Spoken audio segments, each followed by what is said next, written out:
It's algebra time again, and today we have a really important lesson. It's lesson 10-1, and today we're going to be graphing quadratic functions. Now, the first thing to remember is just because this material is going to look new, because it is new, don't be afraid of it. We're going to be able to tackle this concept without any problems if we just follow the directions in this lesson and remember some of the tricks and the procedures that we've used when graphing linear equations. Now, let's first of all figure out what is a quadratic function. Well, a quadratic function can be written in the form y equals ax squared plus bx plus c, where a, the coefficient of x squared, cannot be equal to 0. Okay? That's known as the standard form for a quadratic function. Now, let's think about what that really means. Well, it means that we're going to be graphing equations today where the y variable is going to be to the first power and the x variable is going to be to the second power. Now, we may or may not have a first power x variable in our equation, and we may or may not have a constant, a plain old number, in the equation. So in other words, we could have a quadratic function that we would have to graph, which is y equals x squared. Remember, it said that a, the coefficient of x squared, can't be 0, but b and c can be, and every once in a while they will be. So what we are doing today is basically graphing equations where the y is going to be to the first power and x is going to be raised to the second power. So what kind of graph do we get if we're graphing a quadratic function? Well, we don't get a straight line anymore. We get a U-shaped curve, which is known as a parabola. Now, there are certain things you have to remember when you're graphing parabolas, and the first thing is I have to locate the most important point first, and the most important point is known as the vertex. So when we locate the vertex, what are we actually finding? Well, we're finding either the minimum or lowest point of a parabola if that parabola opens up, or the vertex could be the maximum, which is the highest point of the parabola, if that parabola opens down. Let me show you a picture of just exactly what I mean. Here we have our two examples of the two different types of parabolas. On the left, we have our parabola that opens up, and you can see that the lowest point on the parabola is known as the vertex, but when the parabola or U-shaped curve opens up, we can also call the vertex the minimum or the minimum point. Now also notice the dotted line that's going through the middle of the parabola that hits the vertex. This is known as the axis or the line of symmetry. And remember that the axis of symmetry is going to split the parabola in half. It's always going to go right down the middle of the parabola, and it's always going to hit the vertex. Now take a look at the parabola to the right. Here we have our parabola opening down, and we notice that the highest point is the vertex. But when our parabola opens down, the vertex can also be known as the maximum or the maximum point. Now, no matter whether a parabola opens up or down, it's still going to have an axis of symmetry. And that axis of symmetry is still going to split the parabola in half, and the axis of symmetry is always going to go through the vertex. Now, that's going to be a very, very important point when we start to graph these parabolas, because we're going to have to find the vertex first before we find any other points to graph. And in order to find the vertex, we're going to have to find the equation for the axis of symmetry.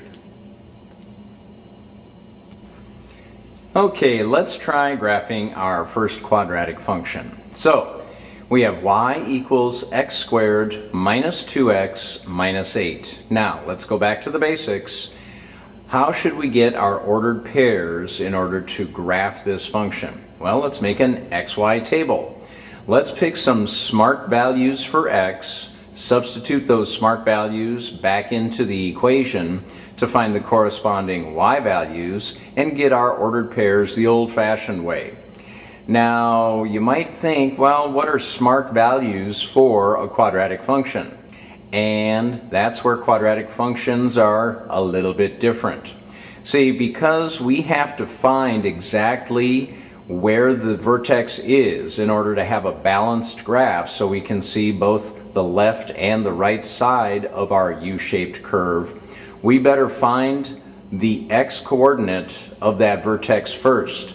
So remember, when you're graphing quadratic functions, you can't pick just any old x values that you want. You have to start with the vertex. Okay, so what's the secret? How do we find the x-coordinate of the vertex? That's coming up next. Well, as you can see, we have a handy-dandy little equation that tells us exactly where the axis of symmetry is. See, the axis of symmetry is a vertical line, and as we remember, all vertical lines have the same type of equation. X is going to be equal to a number. So the axis of symmetry for this parabola is going to be a vertical line, so its equation is going to be x equals a number. Now, what's special about that number? That number is also going to be the x-coordinate of our vertex, and that vertex is our starting point for our graph. So let's take a look at that equation. It says x equals negative b over 2a. Now, do you remember where the a and the b come from? Sure you do. Remember the standard form for a quadratic function? It's y equals a x squared plus b x plus c. So a is the coefficient of x squared and b is the coefficient of x. So now we know exactly what we have to substitute into this equation in order to find the x-coordinate of the vertex. Our a for this problem is going to be 1. The coefficient of x squared is 1. And our b is going to be negative 2 because the coefficient of x in this equation is negative 2. So let's find the x-coordinate for our vertex. Okay, so we've substituted negative 2 in place of b. Now remember, because b is a negative number, that still means that the negative is going to be in front of it. It's negative b, so in this case it's negative 2.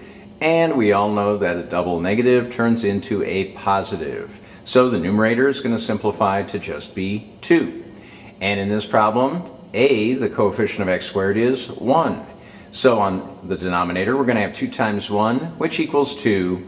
So our x-coordinate for the vertex is going to be 2 over 2, which of course reduces down to be 1.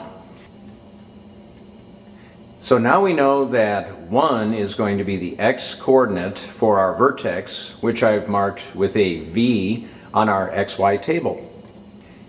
Now, in order to find the y-coordinate for our vertex, all we have to do is take 1 and substitute it in place of x in our original equation. Let's do that right now. As you can see, when we substitute 1 in place of x in our original problem, our y value ends up being negative 9. So, we have found the location of our vertex point. It's going to be the ordered pair 1, negative 9. Now, that's where our graph has to start. So, let's go over to the graph and start our parabola. Okay, we've started our graph. So I've located the vertex. It's at the ordered pair 1, negative 9. And I've also drawn in a dotted red line to show where the axis of symmetry is. Remember, the axis of symmetry is the vertical line that is going to split our parabola in half and intersect or go through the vertex.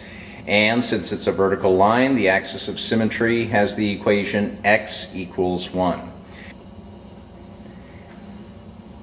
Now I can't just pick any old x value that I want to, because I have to be able to show the left and the right side of my parabola.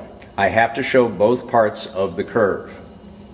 So what I have to do is I have to pick 2 points that are sitting to the right of the vertex and 2 points that are sitting to the left of the vertex. Now the easiest way to do this is to take the next 2 x coordinates that are sitting to the right of 1 and take the next 2 x coordinates that are sitting to the left of 1. That way I'm going to use x equals 1, x equals 2, x equals 0, and x equals -1 for my remaining 4 points. You should have 5 points in order to draw a good parabola. So let's go back to our xy table and let's use the proper x values. Well, I found my other smart values that I'm going to use for x. I took the next 2 x coordinates sitting to the right of the vertex, 2 and 3, and the next 2 x coordinates sitting to the left of my vertex, 0 and -1. And now, guess what I have to do? You got it, more substitution. Because I have to find the y coordinates that go with each of those new x coordinates. Because I'm going to need 5 points, 5 ordered pairs, in order to get a good looking parabola graph. So why don't you pause this tape right now and see if you can figure out what the y coordinates should be for our 4 remaining points. Then turn it back on and see if you're right. Well, how'd you do? Did you get all of the same points I did? Because I'm pretty sure I'm correct.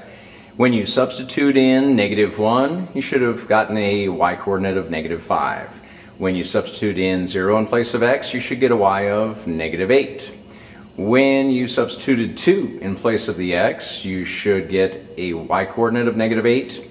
And when you substituted 3 in, you should get a y coordinate of -5.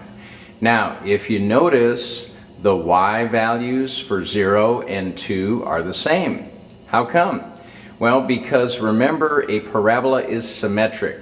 The left side and the right side match up. So either they're going to increase at the same rate or decrease at the same rate.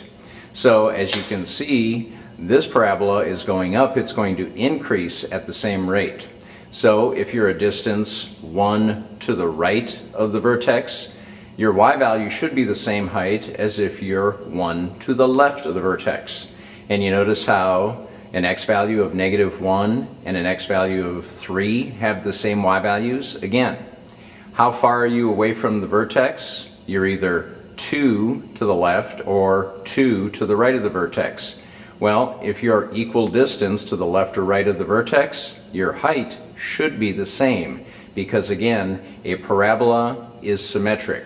It either increases or decreases at the same rate. All right, now it's time to go back to our graph and graph our remaining 4 points and finish our parabola. Okay, so we've plotted our 4 additional points and we've labeled them. Remember, whenever you graph your 5 points on your parabola, please label them with their ordered pairs, and also label the vertex with a V in addition to its ordered pair, just to let everyone know that that's the special point, the vertex. Now also remember to connect your dots with a smooth curve, and remember that a parabola is a U-shaped graph, not a V-shaped graph. If you draw a V-shaped graph, then everyone will think that you just graphed an absolute value equation. See, that's what you get when you graph absolute value equations. You get a V. But when you graph a quadratic function, you get a U-shaped graph. So smooth out that curve down at the bottom by the vertex. Okay, let's do another example just to make sure you know how to graph quadratic functions.